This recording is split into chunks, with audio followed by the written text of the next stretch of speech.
Hello everyone, welcome back to my channel. I haven't posted in a while, so I wanted to do a March manga haul / reading log because I was in a bit of a slump with reading and buying manga, but I went kind of hard this month, so just wanted to update you guys on what I've been collecting and reading. Unfortunately for me, a lot of these that I'm collecting currently happen to be nice hardcovers and omnibuses for some reason, so that's a little unfortunate, but they are nice. So let's get into the haul. First, we have volumes 22 through 24 of Berserk. I'm currently in the process of making a video, just kind of a reading log as I read through Berserk.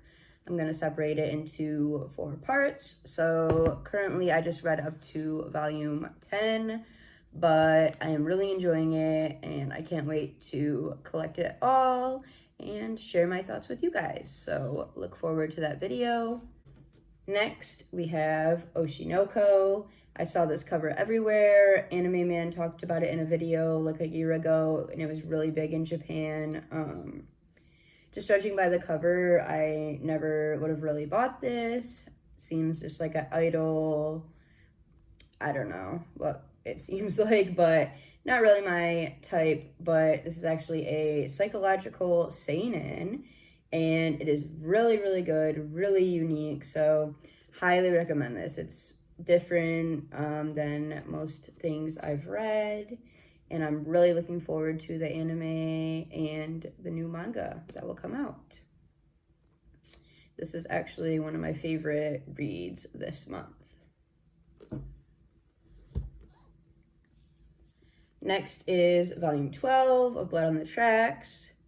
I'm not sure if this ends the prologue part, but I think where the story ended off, it seems like it will. Love Shuzo Shimi, so yeah, Blood on the Tracks, really fast and good read. Then we have Tokyo Avengers with my boy Baji on the front.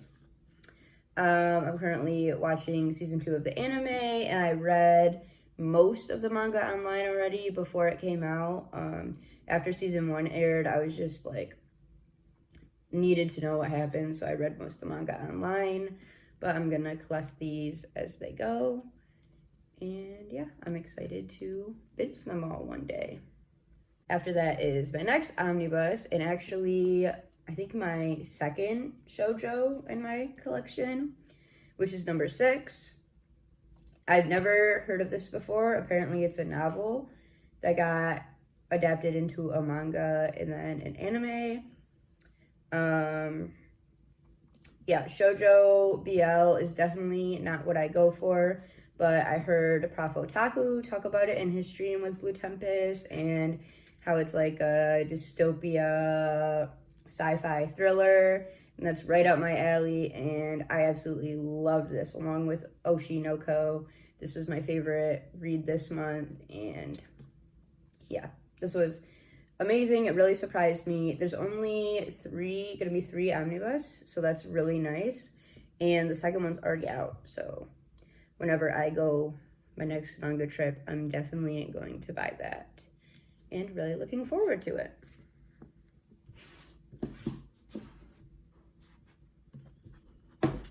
Next, I have volumes 1 and 2 of PTSD Radio.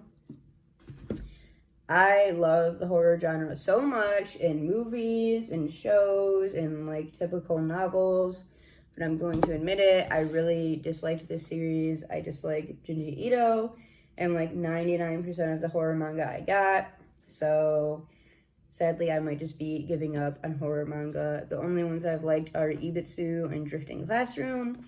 In Drifting Classroom, I don't know if I really count that as horror, more of just like a psychological, so I'm going to be selling this. I was really looking forward to it, thought it would get me back into the horror genre, but unfortunately it did not.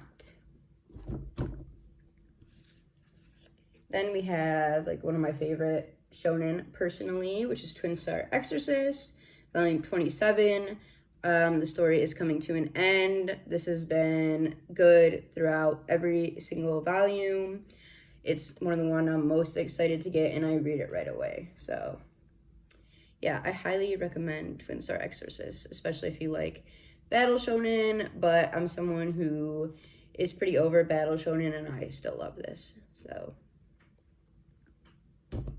back on the track of beautiful covers is Witch and the Beast, Volume 10. This has like the prettiest covers, gorgeous, dark art. It is a dark fantasy. I definitely recommend if you're into that type of stuff, seinen, dark fantasy. The story gets a little confusing for me with the characters and like all the different powers kind of and stuff. It's more like werewolves and witches and vampires, not like powers, but yeah, I enjoyed the story enough to keep it, and as I said, the art's great, so it was a good volume. Then I got the last omnibus to Summertime Render. I watched the anime and loved it, so I'm just kind of waiting to binge this when the anime is not so fresh in my mind. But I'm really excited to read this, maybe to see if it's a little different or how the anime did. But we all know the manga is like 99.9% of the time better, so I'm gonna be excited whenever I finally binge this. Then we have Parasite, Volume 2 of the hardcover. It's gonna spell out Parasite on the spines, and that makes me like very happy and excited. Ever since I sold 20th Century Boys, I don't have any spines that make a picture, and that makes me really sad. So, although it's not a picture, it's gonna be really cool. I never really intended to read Parasite, but I took a trip to Barnes & Noble last month, and this was kind of the only thing I saw that looked interesting, so I picked it up. I love the full color. I don't know if that makes me like it more, but yeah, I'm really enjoying Parasite a lot.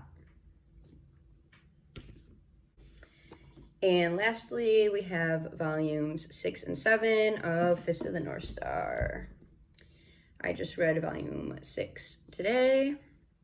I know volume 8's out, but I kind of take my time collecting this series. It comes out like really fast, and they're always in stock, so this is just like an action, crazy, fun, shut your mind off series. And again, the hardcovers are really pretty. So that was my manga haul / reading log. Look forward to my Berserk video coming out soon, and let me know what your guys' favorite reads are this month.